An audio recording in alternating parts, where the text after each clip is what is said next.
एक किस्ता लाइफटाइम सुरक्षा आखिर कसरी? आज हामी यही योजनाको विषयमा जानकारी गराउनेछौँ। मानौ तपाईँ 30 वर्षको हुनुहुन्छ।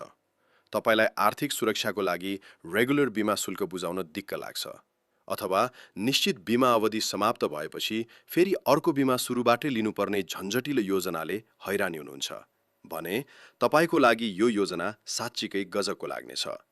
तपाईँ अहिले 30 वर्षको हुनुहुन्छ, 50 लाखको बिमा लाइफ टाइम अथवा आजीवनको लागि गर्दै हुनुहुन्छ भने तपाईँले पहिलो पटक 9,62,000 बुझाउन पर्छ। त्यसपछि कहिल्यै बुझाउन पर्दैन।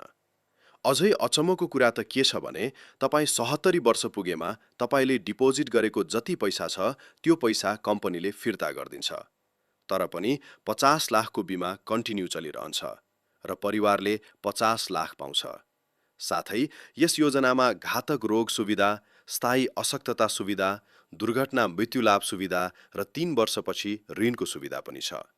एक पटक बिमा गरौँ, लाइफ टाइमसम्मको लागि गरौँ, किनकि बीचमा अर्को बिमा योजना खोज्न नपरोस्।